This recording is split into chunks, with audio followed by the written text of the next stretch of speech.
में, अच्छे मतदाता के रूप में और अच्छे राजनीतिक दल के कार्यकर्ता के रूप में अगर हम जीतते हैं तो रचनात्मक रूप से विकास के लिए योजना बनाते हुए उसको स्वीकार करना चाहिए, और अगर किसी कारण से पराजय होती है किसी की तो उसे उसका विश्लेषण करना चाहिए।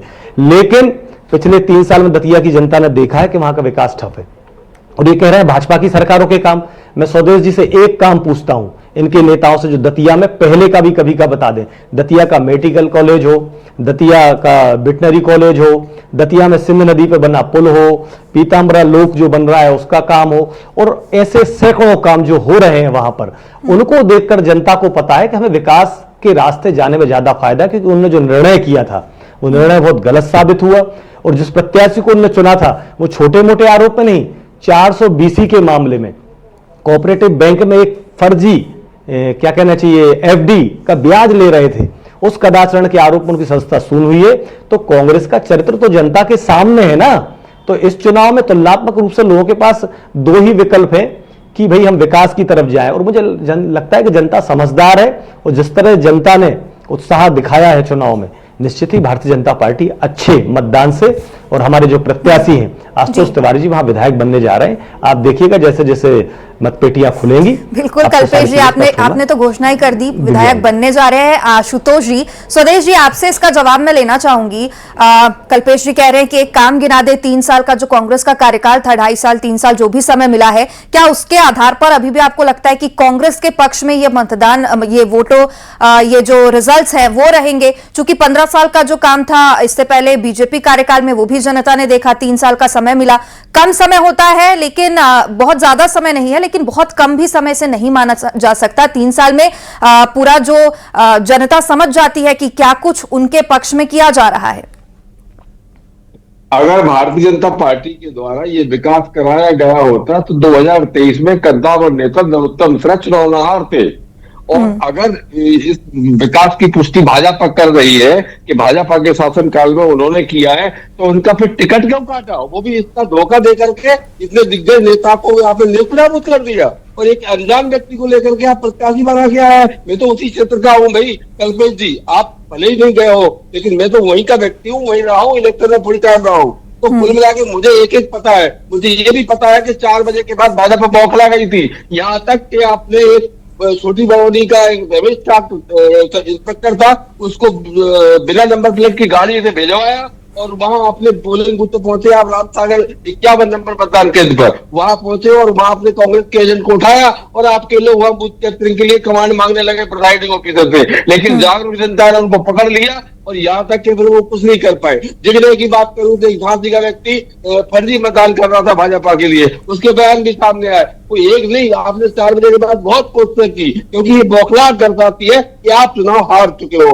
टीवी चैनल पे आप कुछ भी कहते रहिए, आपका धर्म है, आपका कर्तव्य है, क्योंकि आप किसी पार्टी के प्रवक्ता है, पर सच्चाई इसके बिल्कुल इतर है। आप रिजल्ट देखेंगे, जब रिजल्ट आएगा तो इतना बड़ा अंतर होगा कि आपने बेईमानियां भी कितनी भी की, आपने धनबल भयंकर उपयोग किया, भयंकर पैसा बांटा लोगों को, ये सब ने देखा, हमने आरोप भी लगाया, हमने शिकायतें भी की। बावजूद इसके हम दावे के साथ कहते हैं दतिया का बाई इलेक्शन हम जिस तरह से हमने विजयपुर सीट पे इनके कैबिनेट मंत्री को हराया था, यहाँ भी हम इनकी भाजपा के प्रत्याशी को हराएंगे, बहुत अच्छे मतों से जीतेंगे।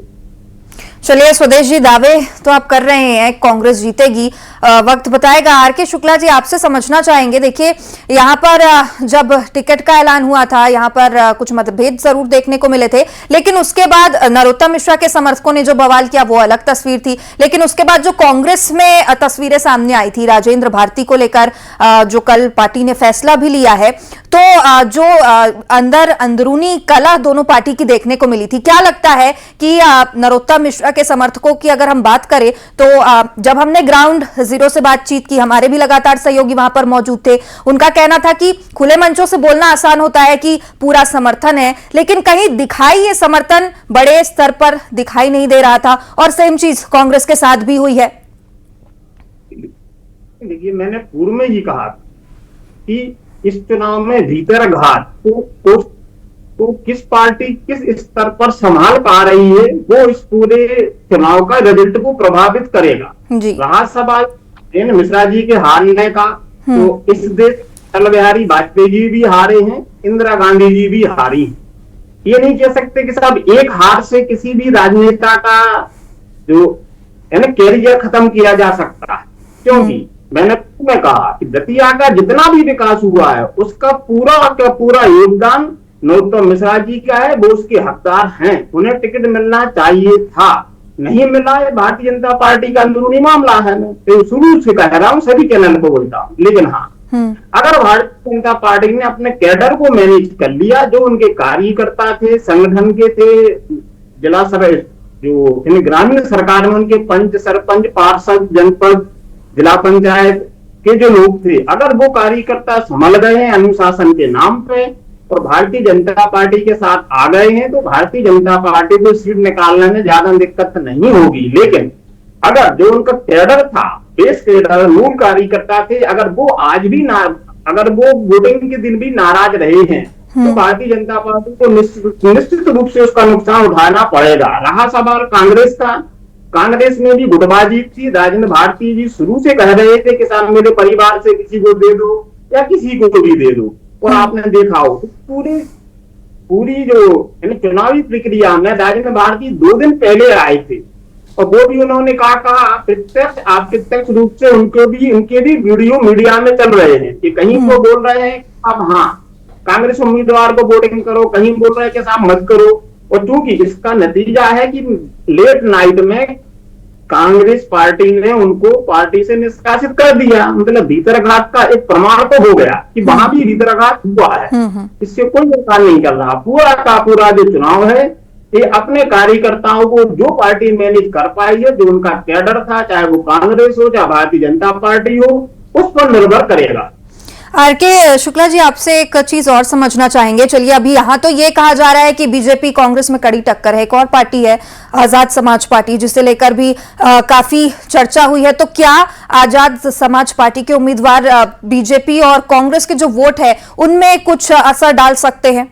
क्योंकि ऐसा कहा जाता है कि एक पार्टी चुनाव में ऐसी जरूर होती है जिसके पास हारने को बहुत कुछ नहीं रहता, लेकिन जीतने के लिए खुला आसमान रहता है, और वही स्थिति यहाँ पर देखने के लिए एएसपी के साथ भी मिल रही है।